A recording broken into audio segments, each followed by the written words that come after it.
ألف لام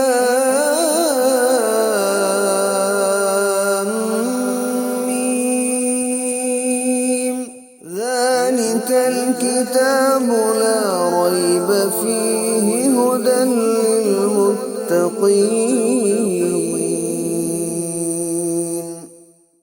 السلام علیکم ورحمۃ اللہ وبرکاتہ۔ این نیوز کے پروگرام الہدا کے ساتھ میں ہوں آپ کا میزبان ڈاکٹر اکرم حریری۔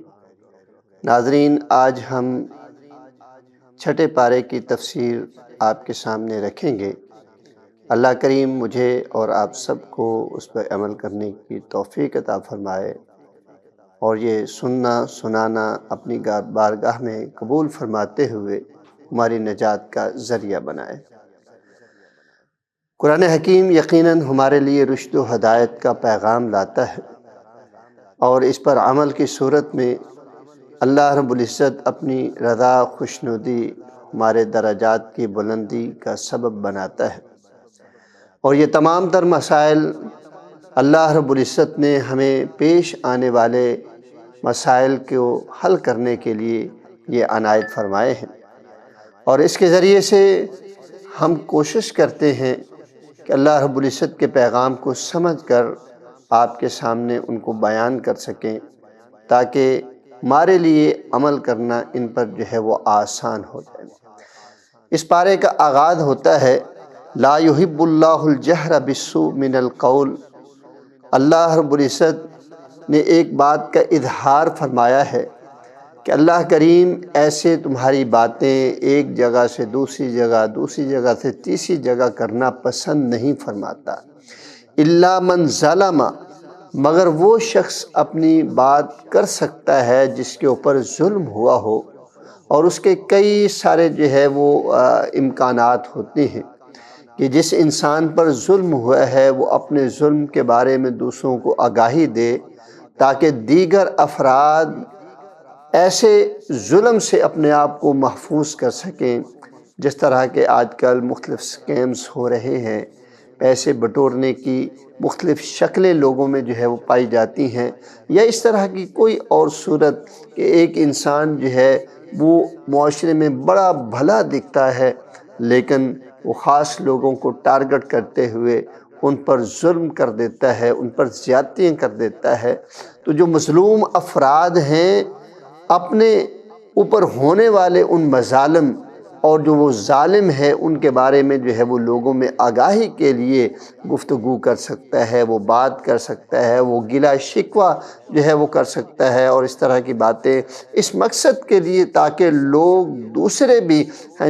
ان کے ظلم سے، ان کے مظالم سے اپنے آپ کو محفوظ رکھ سکیں۔ اور اس کے علاوہ جو ہے یہ بات چیت کرتے رہنا ایک جگہ سے دوسری جگہ، دوسری سے تیسری جگہ، جو غیبت، چغلی اور اس طرح کے جو ہے وہ معنوں میں جو ہے وہ آتی ہے، اور پھر بڑھتے بڑھتے وہ الزام اور بہتان اور بڑے بڑے جھوٹ کی جو ہے وہ شکل اختیار کر کے معاشرے میں مختلف سٹوریاں بن جاتی ہیں، جس کے بارے میں رسول عظیم صلی اللہ علیہ وسلم ارشاد فرماتے ہیں کہ وَقَرِحَ لَكُمْ قِيلَ وَقَالَ وَكَثْرَةُ السُّؤَالِ وَإِضَاعَةُ الْمَالِ،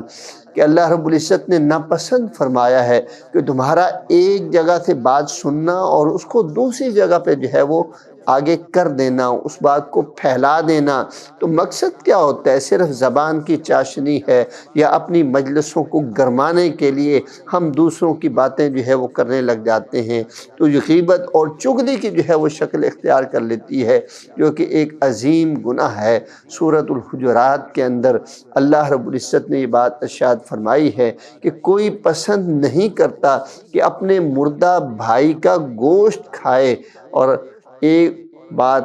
دوسری جگہ پہ کرنا، اس کی کوئی ایسی بات جس کو وہ پسند نہیں کرتا اس کا تذکرہ آپ لے کر کے بیٹھ جائیں۔ اس کے کئی مقاصد ہو سکتے ہیں کہ اس شخص کو نیچا دکھانا، اس کے معیار زندگی کو لوگوں کے سامنے بیان کرنا کہ تاکہ وہ اس کی حقارت ہو، یا اس کے طرز عمل کو اس طرح بیان کر دینا تاکہ اس کی بے عزتی ہو، اس کی جو ہے وہ اس کا سٹیٹس جو ہے وہ کم ہو جائے، اس کے بارے میں لوگوں میں جو ہے وہ منفی پروپیگنڈا جو ہے وہ کریٹ ہو جائے۔ تو اس طرح جو ہے وہ جھوٹ، بہتان اور چغلی میں آ جاتا ہے، جس کی الگ سے سزائیں رسول مکرم صلی اللہ علیہ وسلم نے بیان فرمائی ہیں، اللہ کے قرآن نے ان کا جو ہے وہ تذکرہ فرمایا ہے۔ بعض لوگ کہتے ہیں کہ جی ہم تو ہوئی بات جو ہے وہ کرتے ہیں، ہم کون سا جو ہے وہ جھوٹ بول رہے ہیں۔ رسول اللہ صلی اللہ علیہ وسلم کے سامنے بھی اسی بات کا جب اظہار ہوا تو آپ علیہ السلام فرماتے ہیں کہ یہی تو بہتان ہے، یہی تو چغلی ہے، یہی چغلی ہے، یہی غیبت ہے کہ اس کے اندر وہ بات موجود ہے اور وہ اس بات کو پسند نہیں کرتا کہ لوگ اس کی یہ بات ہائی لائٹ کریں، اپنی گفتگو کا حصہ بنائے، اور ہم اس کو جو ہے وہ اپنی گفتگو کا حصہ بناتے ہیں، زبان کی چاشنی کے لیے، اپنی مجلسوں کو گرمانے کے لیے۔ فرمایا اگر اس کے اندر یہ بات موجود نہیں اور تم خود سے وہ بات کرنے والے ہو تو فرمایا پھر تو یہ بہتان ہو جائے گا، اور آپ بھی سمجھتے ہیں کہ بہتان کی سزا، اس کی تعزیر الگ سے جو ہے وہ ہمیں ملتی ہے کہ اس شخص کو جو ہے وہ 80 کوڑے لگائے جائیں، آئندہ کے لیے اس کی بات پر کبھی اعتبار نہ کیا جائے، اس کی گواہی تک کو جو ہے وہ تسلیم نہ کیا جائے۔ تو یہ باتیں اللہ کا قرآن ہمیں جو ہے وہ سکھلاتا ہے۔ حضرت عیسیٰ علیہ السلام کے حوالے سے قرآن حکیم جو ہے وہ تذکرہ فرماتا ہے کہ لوگوں نے کہا، ایک گروہ نے کہا، ایک قوم کے حصے نے کہا کہ اِنَّا قَتَلْنَا الْمَسِيحَ ابْنَ مریم، کہ ہم نے تو عیسیٰ بن مریم کو قتل کر دیا ہے، ہم نے تو ان کا جو ہے وہ کلا کما کر دیا ہے۔ جیسا کہ ان کی ایک علامت بھی ہے صلیب، جو کہا جاتا ہے کہ عیسیٰ علیہ السلام کو اس پہ صلیب پہ جو ہے وہ چڑھا دیا گیا تھا۔ اس کے بارے میں قرآن حکیم نے خدشات کو جو ہے وہ دور کیا۔ معاشرے کے اندر پھیلی ہوئی یہ سٹوری کہ ہم نے ان کو جو ہے وہ قتل کر دیا، اس بات کا اللہ رب العزت نے جو ہے وہ رد فرمایا کہ وَمَا قَتَلُوهُ وَمَا صَلَبُوهُ، وہ جو کہتے ہیں نا کہ ہم نے صلیب پہ چڑھا کے ان کو جو ہے وہ قتل کر دیا، فرمایا کہ انہوں نے قتل نہیں کیا، ان کو تو صلیب تک جو ہے وہ نہیں چڑھایا گیا۔ یہ جو کہتے ہیں کہ ہم نے ان کو باندھ دیا، صلیب چڑھا دیا، فرمایا نہ تو ان کو صلیب چڑھایا گیا ہے، نہ ان کو جو ہے وہ قتل کیا گیا ہے، وَلَٰكِن شُبِّهَ لَهُمْ، ہاں یہ بات ضرور ہے کہ اللہ رب العزت نے اس کے معاملے کو جو ہے وہ شک و شبہ سے بنا دیا۔ اس کے اندر تشبیہات جو ہے وہ پیدا ہوگی۔ اس کے حوالے سے مفسرین نے جو ہے وہ تذکرہ کیا ہے کہ جب جناب عیسیٰ علیہ السلام کو صلیب پر چڑھانے لگے تو اس جب کمرے میں پہنچے تو ایک شخص جو پہلے سے وہاں موجود تھا، اس شخص کو جناب عیسیٰ علیہ السلام کی شکل کا بنا دیا، اور جناب عیسیٰ علیہ السلام کو اللہ رب العزت نے آسمانوں پر جو ہے وہ اٹھا لیا، اور لوگوں نے اسے ہی عیسیٰ علیہ السلام سمجھ کر کے ان کو جو ہے وہ صلیب چڑھا دیا۔ اسی لیے وہ کہتے ہیں کہ صلیب چڑھا دیے گئے، وہ قتل کر دیے گئے ہم سے، جبکہ ایسی بات نہیں۔ قرآن حکیم یہ تذکرہ فرمانے کے بعد ارشاد فرماتا ہے کہ اختلفوا فیہ لفی شک مریب لفی شک منہ، فرمایا کہ ان کے اندر یہ شک پیدا ہو گیا، وہ اس اختلاف کی وجہ سے کہ عیسیٰ علیہ السلام کو صلیب چڑھایا گیا، ان کو قتل کیا گیا یا نہیں کیا گیا، یا وہ فرد جس کو انہوں نے صلیب چڑھایا وہی عیسیٰ علیہ السلام تھے، تو اس کے اندر جو ہے وہ شک ہوا۔ فرمایا ما لہم بہ من علم الا اتباع الظن، ان کے پاس کو واضح دلیل نہیں ہے، ہاں وہ ایک گمان کی پیروی کرتے ہوئے اس کو جو ہے وہ خیال کرتے ہیں کہ اس کے علاوہ تو کوئی اور فرد تھا ہی نہیں، وہ عیسیٰ ہی تھے جن کو ہم نے صلیب چڑھایا، اور جو ہے اس کو آج بھی علامت کے طور پر اپنے گلے کا لاکٹ بنا کے جو ہے وہ پھرتے ہیں، یا اس طرح کی علامت مختلف جگہوں پہ جو ہے وہ ظاہر ہوتی ہے۔ قرآن حکیم ارشاد فرماتا ہے وَمَا قَتَلُوهُ یقینا، یہ بات تو یقینی ہے کہ انہوں نے جناب عیسیٰ علیہ السلام کو جو ہے وہ قتل نہیں کیا، بل رفع اللہ، مگر اللہ رب العزت نے انہیں آسمانوں کی طرف جو ہے وہ اٹھا لیا، وَقَانَ اللَّهُ عَزِيزًا حَكِيمًا، فرمایا اللہ ایسا کرنے پہ جو ہے وہ قادر ہے۔ کیوں اٹھایا آسمانوں پہ؟ فرمایا اس کے بارے میں اللہ حکمتوں کو بہتر جانتا ہے۔ جناب محمد رسول اللہ صلی اللہ علیہ وسلم فرماتے ہیں، آپ کی احادیث ہیں، آپ کی تعلیمات ہیں کہ قرب قیامت جناب عیسیٰ علیہ السلام دنیا میں تشریف لائیں گے، وہ ایک عرصہ یہاں گزاریں گے، حکمرانی کریں گے، لیکن وہ پیغمبر مصطفیٰ صلی اللہ علیہ وسلم کی نبوت کے تحت اپنی زندگی جو ہے وہ بسر کریں گے، اور پھر اپنی طبی موت فوت ہو کر کے اس دنیا سے جائیں گے۔ اور یقیناً اللہ کے نبی صلی اللہ علیہ وسلم کے کلمات سچ ہونے والے ہیں، ان میں کوئی تردد نہیں، ان میں کوئی شک و شبہ نہیں۔ تو حضرت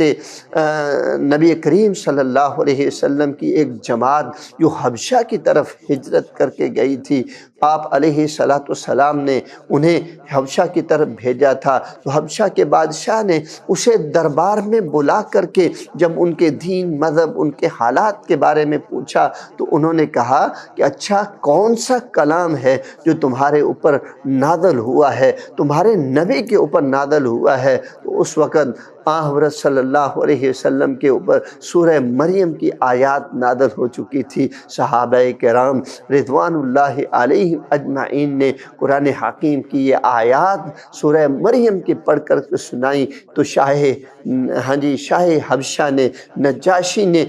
زمین سے ایک تنکا اٹھا کر کے اس کو لہرایا، فرمایا کہ جو کچھ بیان ہوا ہے جناب عیسیٰ علیہ السلام، اس سے ذرہ برابر بھی جو ہے وہ زیادہ نہیں، گویا کہ حقیقت، علم، راسخ العلم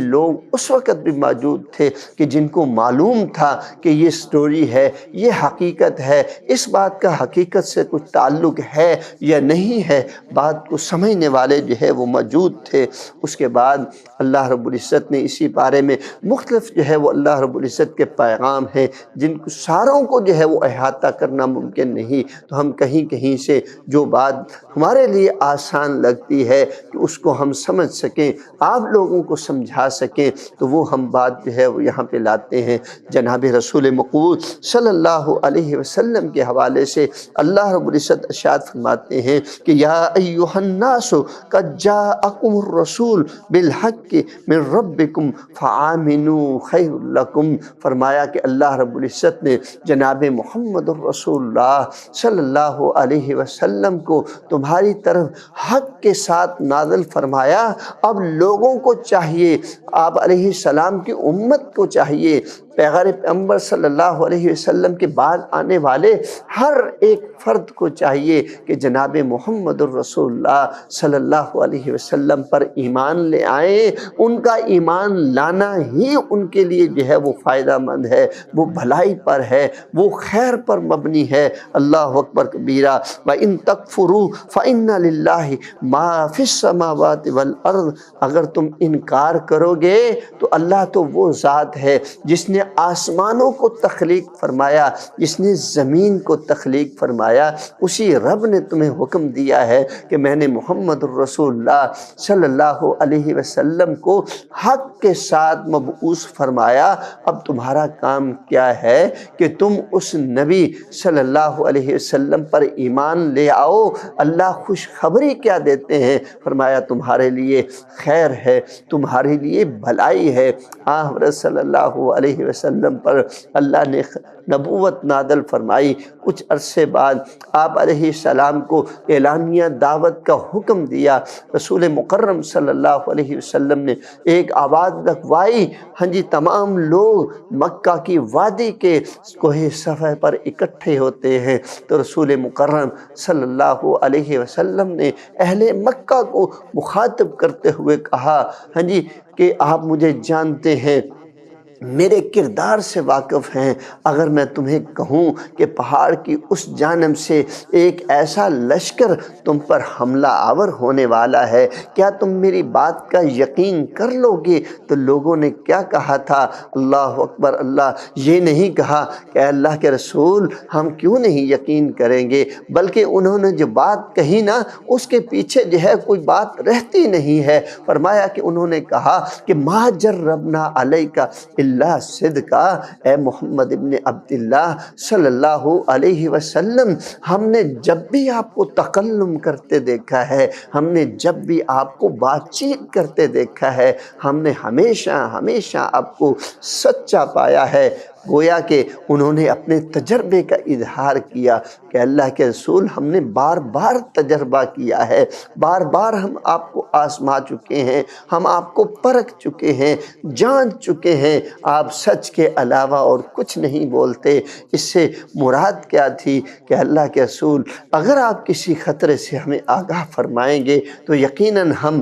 اس خطرے کو سچ جانیں گے، اس کے لیے تیاری کریں گے۔ تو اس کے بعد رسول اللہ صلی اللہ علیہ وسلم نے جب اپنا کردار پیش کیا، آپ کے کردار پر معاشرے کے لوگوں سے گواہی بھی مل گئی، تو آپ علیہ السلام نے ان کے لیے کیا کہا کہ قولوا لا الہ الا اللہ تفلحوا وتملکوا بها العرب والعجم۔ قرآن حکیم کی یہ آیت مبارکہ جو کہہ رہی ہے نا کہ آپ علیہ السلام پر ایمان لے آئیے، تمہارے لیے فائدہ ہی فائدہ ہوگا۔ تو آپ علیہ السلام کی پہلی حدیث مبارکہ، آپ کی زبان تکلم سے نکلنے والے وہ پہلے الفاظ، جسے احادیث کی روح سے اگر کہا جائے آپ علیہ السلام کی پہلی حدیث کون سی ہے، تو آپ بآسانی اس حدیث کا جو ہے وہ حوالہ ہم دے سکتے ہیں۔ آپ علیہ السلام نے فرمایا کہ اے لوگو، کہہ دو قولوا لا الہ الا اللہ، اللہ کے علاوہ اور کوئی معبود نہیں، اللہ اکبر کبیرہ۔ اور اگر تم یہ کہہ دیتے ہو، اس بات پر ایمان لے آتے ہو، تو فرمایا تفلحوا وتملکوا بها العرب والعجم، فرمایا کہ تم کامیاب ہو جاؤ گے۔ یہ جو تمہارے لیے فائدہ ہے نا، اللہ کے رسول صلی اللہ علیہ وسلم پر ایمان لانے والا وہ فائدہ کیا ہے؟ اس حدیث مبارکہ میں جناب رسول اللہ صلی اللہ علیہ وسلم نے ہمیں بتلا دیا کہ ہم کامیاب ہو جائیں گے، اللہ ہمیں عرب و عجم کا مالک و مختار بنا دے گا، اور جب ہم فوت ہوں گے، آپ علیہ السلام فرماتے ہیں کہ تمہیں اللہ ہمیشہ رہنے والی جنت میں جو ہے وہ بھیج دے گا۔ کتنا بڑا احساس، کتنی بڑی خیر، کتنی بڑی بھلائی آپ علیہ السلام پر ایمان لانے میں جو ہے وہ پناہ ہے۔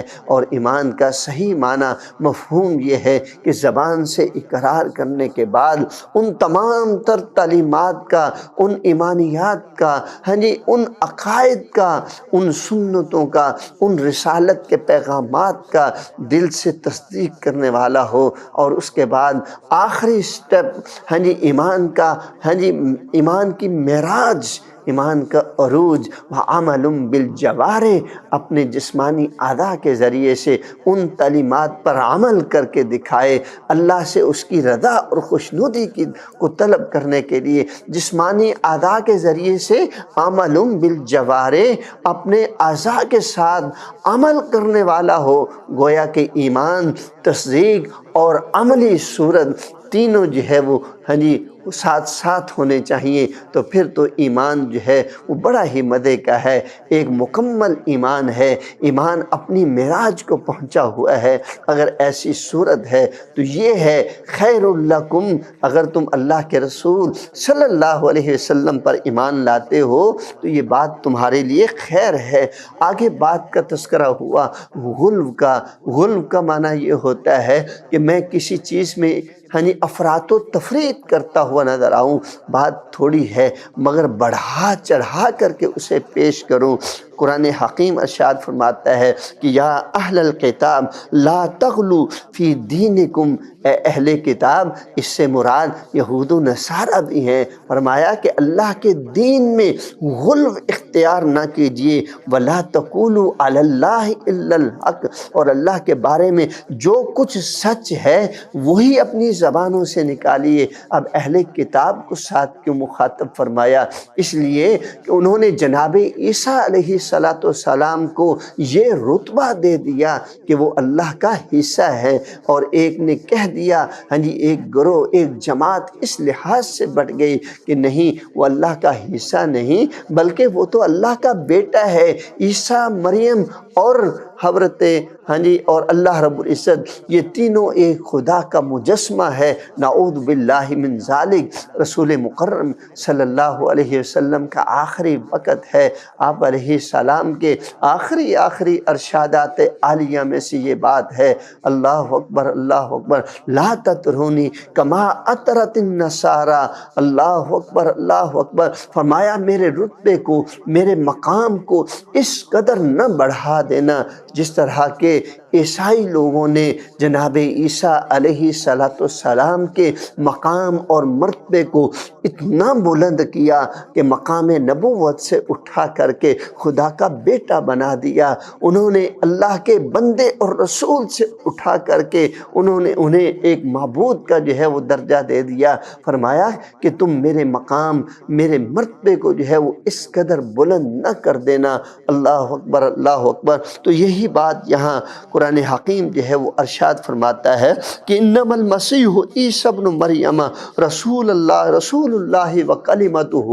کہ جناب عیسیٰ علیہ السلام تو اللہ کے رسول ہیں، اس کا کلمہ ہے، اس کا حکم ہے، اس کے حکم کی صورت میں اس دنیا میں وجود پذیر ہوئے۔ اللہ اکبر، اللہ اکبر۔ بن باپ کے اللہ رب العزت نے معجزہ دکھایا۔ جناب حضرت مریم علیہ السلام کے ہاں جناب عیسیٰ علیہ السلام کی ولادت ہوتی ہے، اور فرمایا وروح منہ، اللہ رب العزت کی طرف سے اس کی روح میں سے ہیں۔ اللہ اکبر کبیرہ۔ تو یہ پیارے پیارے کلمات، اور اس کے بعد اللہ کریم نے ارشاد کیا فرمایا فآمنوا باللہ ورسولہ، فرمایا کہ اللہ کے رسول پر وہ ایمان لے آئیے، اللہ کے لیے، اس کے رسولوں کے لیے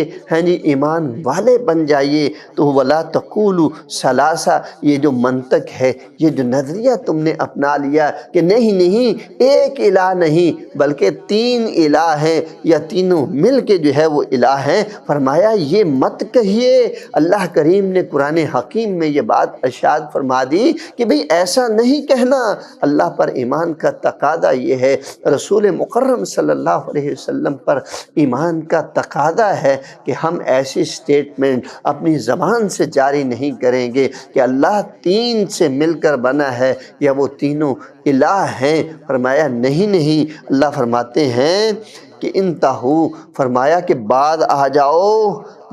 جاؤ، خیر لکم، یہ تمہارے لیے بہترین ہے۔ وہاں کہا گیا کہ اپنے پیغمبر پر ایمان لے آئیے، رسول پر ایمان لے آئیے، خیر لکم، یہ تمہارے لیے بہتر ہے۔ اب یہاں پہ بات ارشاد فرمائی کہ یہ جو تین کہنے والا وہ نظریہ ہے، اس سے بعد آ جائیے، خیر لکم، یہ بات تمہارے لیے بہترین ہے۔ اللہ الہ واحد، اور سن لیجئے اللہ ایک ہی الہ ہے، اللہ کے زیادہ وہ وجود نہیں، اللہ ایک ہی ہے، اس کا کوئی شریک نہیں، نہ ذات کے لحاظ سے، نہ الوہیت کے لحاظ سے، نہ ربوبیت کے لحاظ سے، ہر ایک لحاظ سے، ذات و صفات اور اسماء کے لحاظ سے اللہ وحدہ لا شریک ہے۔ اللہ اکبر، اللہ اکبر۔ تو یہ جناب عیسیٰ علیہ السلام کے حوالے سے ایک تھوڑی سی گفتگو ہمیں وہ ملتی ہے۔ آگے سورۃ المائدہ وہ شروع ہو جاتی ہے۔ سورۃ المائدہ، مائدہ کا نام ہے، مطلب ہے دسترخواں۔ تو حضرت عیسیٰ علیہ السلام کو ان کی امت کے لوگوں نے وہ تقاضا کیا کہ یہ جو منع سلوہ ہمارے لیے نازل ہو جاتا ہے، جو حضرت موسیٰ علیہ السلام کی امت پر نازل ہونا شروع ہوا تھا، ہم اس سے اکتا چکے ہیں۔ اب یہ من و سلوہ نہیں، ہمارے لیے جو ایسا خوبصورت دسترخواں سجے، اس پر طرح طرح کے کھانے ہوں، اور ہم وہ اسے مزے لے کر کے وہ کھائیں۔ فرمایا ہمارے لیے وہ عید ہو جائے، خوشی کا سبب ہو جائے۔ تو قرآن حکیم نے وہ یہاں پہ بیان فرمایا، کیا فرمایا کہ وَتَعَاوَنُوا عَلَى الْبِرِّ وَالتَّقْوَىٰ۔ تو یہ سورۃ المائدہ، اور اس میں وہ اس لحاظ سے وہ بات کہ میں ابھی کرنے لگا ہوں، پہلے اس بات کو وہ مکمل کیے دیتا ہوں کہ اس مائدہ کی وجہ سے جو ہے اس کا نام جو ہے وہ سورت رکھا گیا۔ تو اس کے مندرجات کو، اس کی آیات کو جب ہم پڑھتے ہیں تو ایک بڑی ہی خوبصورت آیت کریمہ جو ہے وہ ہمیں ملتی ہے۔ جب ہم یہ معاشرتی زندگی گزار رہے ہوتے ہیں، ہم جب عائلی زندگی گزار رہے ہوتے ہیں، جب ہم مسلم آپس میں ملتے ہیں، ہم مسلم غیر مسلم آپس میں ملتے ہیں، تو ہمارا تعاون، ہمارا ایک دوسرے کے لیے ساتھ جو ہے، ہمارا انٹر کنیکشن جو ہے وہ کیسا ہونا چاہیے۔ قرآن حکیم اس کو جو ہے وہ بیان فرماتا ہے کہ وَتَعَاوَنُوا عَلَى الْبِرِّ وَالتَّقْوَىٰ وَلَا تَعَاوَنُوا عَلَى الْإِثْمِ وَالْعُدْوَانِ، فرمایا کہ ایک دوسرے کے ساتھ نیکی کے معاملے میں، خیر کے معاملے میں تعاون کرتے رہو، ایک دوسرے کا ساتھ دیتے رہو۔ وہ احکامات الہیہ کی پابندی ہے اور وہ عام فلاح کے کام ہیں، فرمایا کہ ان میں ایک دوسرے کے معاون بن جاؤ۔ اور جہاں پہ ظلم کی بات آ جائے، جہاں پہ گناہ کی بات آ جائے، فرمایا وَلَا تَعَاوَنُوا عَلَى الْإِثْمِ وَالْعُدْوَانِ، تو فرمایا گناہ کے کاموں میں ایک دوسرے کا ساتھ جو ہے وہ نہیں دینا، گناہ کے کاموں میں ایک دوسرے کے معاون نہیں بننا۔ تو یہ اللہ رب العزت نے یہاں پہ ایک بڑی پیاری اور خوبصورت انداز سے جو ہے ایک وضاحت فرمائی، اور اس کے نتیجے میں قرآن حکیم نے یہ بھی جو ہے وہ بیان فرمایا کہ وَلَا يَجْرِمَنَّكُمْ شَنَآنُ قَوْمٍ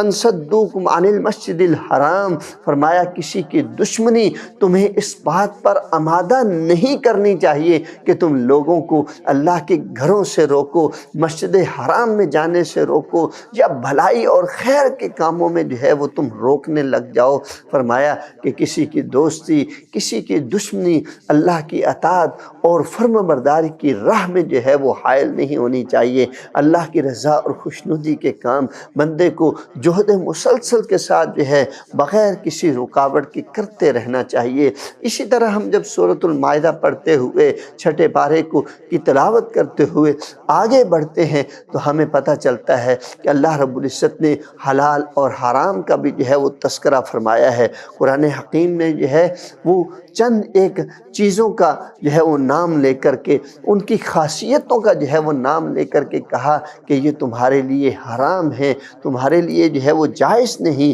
کہ حرمت علیکم المیتۃ والدم ولحم الخنزیر وما اہل لغیر اللہ بہ والمنخنقۃ والموقوذۃ والمتردیۃ والنطیۃ، فرمایا کہ اللہ رب العزت نے یہ بات ارشاد فرمائی کہ تم پر حرام ہے مردار کا گوشت، اس کا خون، اور اسی طرح خنزیر کا گوشت کھانا بھی تمہارے لیے حرام ہے، اور ہر وہ کھانا تمہارے لیے جائز نہیں، چاہے وہ حلال جانور کا ہو، حلال کمائی کا ہو، یا حلال ذرائع سے اکٹھا کیا ہو۔ فرمایا وہ کھانا بھی تمہارے لیے جائز نہیں جس پر اللہ کے علاوہ نام لیا گیا ہو کہ یہ فلاں کا ہے، یہ فلاں کی طرف سے ہے، کسی بت کا، کسی جگہ کا، کسی معبود کا، کسی امت کا، کسی فرد کا، کسی بابے کا، یا کسی کا بھی جو ہے وہ نام لیا جائے اللہ کے علاوہ، وہ کھانا بھی جو ہے وہ ہمارے لیے جو ہے وہ جائز نہیں۔ اللہ اکبر، اللہ اکبر۔ تو یہ اللہ رب العزت نے ایک تخصیص فرما دی، فرمایا ہر وہ کھانا جو ہے وہ تمہارے لیے حلال نہیں جس پر جو کسی خاص مقام پر اس وجہ سے ذبح کیا گیا ہو کہ اس میں غیر اللہ کی خوشنودی کو بھی جو ہے وہ طلب کرنا مقصود ہو، اور ہر وہ کھانا بھی جو ہے وہ ہمارے لیے جائز نہیں کہ جو بغیر سکھلائے ہوئے جانور ہمارے لیے جو ہے وہ شکار کر کے لائیں، اور اس میں بالخصوص کتے کا جو ہے وہ ذکر آتا ہے کہ وہ بھی جو ہے وہ شکار جو ہے وہ کیا کرتا ہے۔ تو آپ علیہ الصلاۃ والسلام نے یہاں پہ اگر ٹرین کیا ہوا اگر کتا ہے تو اس ٹریننگ حاصل کردہ جو ہے وہ کتے کا کیا ہوا شکار جو ہے وہ ہم کھا سکتے ہیں۔ تو اس میں ہمیں جو ہے وہ 4 طرح کی جو ہے وہ ان کی علامات ہمیں دکھائی دیتی ہیں کہ اس کو جو ہے وہ سکھلایا گیا ہو شکار کے مقاصد کے لیے، اور وہ خود سے شکار کرنے کے لیے نہ جائے بلکہ جب اس کو مالک بھیجے تب وہ شکار کرنے کے لیے جائے، اور اس کی تیسری جو ہے وہ شرط یہ ہے کہ اس کو اللہ کا نام لے کر کے جو ہے وہ چھوڑا جائے، وہ اور چوتھی اس کی جو ہے وہ شرط ہے کہ جب وہ شکار کر لے اور اس کو جو ہے وہ خود نہ کھائے، اپنے مالک کے پاس لا کر کے اسے چھوڑ دے۔ یہ چاروں شرائط اگر وہ پوری کرتے ہوئے شکار کرتا ہے تو وہ ہمارے لیے جو ہے وہ جائز ہوگا، وگرنہ جو ہے وہ جائز نہیں ہوگا۔ آخری بات اس پارے سے کرتے ہیں، بہت ساری باتیں ہیں۔ اللہ رب العزت نے جو ہے وہ تذکرہ فرمایا کہ یہ دین تمہارے لیے مکمل ہے۔ اللہ رب العزت نے اس کو ہمارے لیے مکمل کر دیا، اور یہ دین کے مکمل ہونے کا دن غیر مسلموں کے لیے، انکار کرنے والے اور کافروں کے لیے بڑا ہی مشکل ہے۔ فرمایا اب تمہیں ان سے ڈرنے کی ضرورت نہیں، فلا تخشوہم واخشونی، فرمایا کہ فقط مجھ سے ڈریے۔ الیوم اکملت لکم دینکم واتممت علیکم نعمتی ورضیت لکم الاسلام دینا، فرمایا آج کے دن تمہارے لیے یہ دین اسلام، قرآن حکیم، رسول اللہ صلی اللہ علیہ وسلم کے ذریعے سے نازل ہونے والے احکام مکمل کر دیے گئے، اور اللہ نے اس کا نام اسلام رکھا، اور اس اسلام کو تمہارے لیے دین کے طور پر جو ہے وہ پسندیدہ قرار دے دیا ہے۔ تو معلوم ہوا کہ اللہ کے نبی صلی اللہ علیہ وسلم پر یہ نازل ہونے والی آخری آیت یا سیکنڈ لاسٹ آیت ہے جو اللہ رب العزت کی طرف سے جو ہے وہ نازل ہوئی۔ اس میں رسول اللہ صلی اللہ علیہ وسلم کے اوپر جو ہے وہ آیات نازل ہوتی ہیں۔ خطبہ حجت الوداع کا جو ہے وہ موقع ہے، آپ کی وفات سے چند ماہ قبل یہ نازل ہونے والی آیت کریمہ ہمیں خوشخبری سنا رہی ہے کہ اللہ رب العزت کی طرف سے یہ نازل کردہ آیات ہمیں پیغام دے رہی ہیں کہ ہمارے پاس جو دین اللہ کے قرآن کی صورت میں ہمیں ملا، رسول کریم صلی اللہ علیہ وسلم کے فرمان و عمل کے ذریعے سے ہمیں ملا، یہ مکمل ہے۔ اس کے آنے کے بعد ہمیں اس میں کچھ ایڈیشن کرنے کی، اس میں کچھ کمی کرنے کی جو ہے وہ کوئی ضرورت نہیں۔ تو یہ ہمارے لیے دین مکمل ہے۔ آپ علیہ السلام کی بہت ساری تعلیمات اس حوالے سے ملتی ہیں۔ آپ علیہ السلام نے ایک مرتبہ فتن کا تذکرہ فرمایا کہ آزمائے فتنے آئیں گے۔ صحابہ نے پوچھا کہ اللہ کے رسول کیا مسلمان کمزور ہوں گے؟ فرمایا کمزور نہیں ہوں گے، تعداد میں بہت ہوں گے۔ فرمایا کہ اللہ کے رسول صلی اللہ علیہ وسلم پھر یہ فرق کیوں ہو جائیں گے؟ اللہ کے رسول اس وقت حق پہ کون ہوگا؟ تو آپ علیہ السلام نے فرمایا کہ ما انا علیہ و اصحابی، فتنوں کے دور میں بھی، قرب قیامت کے دور میں بھی، فرمایا حق پر وہ افراد ہوں گے جس پر میں اور آج میرے صحابہ موجود ہیں۔ گویا کہ قرآن پر، سنت نبی صلی اللہ علیہ وسلم پر، اور اس کے علاوہ بہت ساری احادیث، بہت ساری روایات جس سے ہمیں یہ ملتا ہے کہ اللہ کا قرآن مکمل ہو چکا، رسول کریم صلی اللہ علیہ وسلم کی نبوت مکمل ہو چکی، اللہ کا دین ہمیں مکمل مل چکا ہے۔ تو ہمارے لیے بڑی سعادت کی بات ہے۔ قرآن حکیم کے انہی پیغامات کے ساتھ ہم آپ کی خدمت میں پیش ہوتے رہیں گے۔ آج کیونکہ وقت مکمل ہوا چاہتا ہے، تو اسی کے ساتھ اپنے میزبان ڈاکٹر اکرم حریری کو اجازت دیجیے۔ انشاءاللہ کل دوبارہ ہم اگلے پارے کی تفسیر کے ساتھ آپ کی خدمت میں حاضر ہوں گے۔ تب تک کے لیے اجازت دیجیے۔ السلام علیکم ورحمۃ اللہ وبرکاتہ۔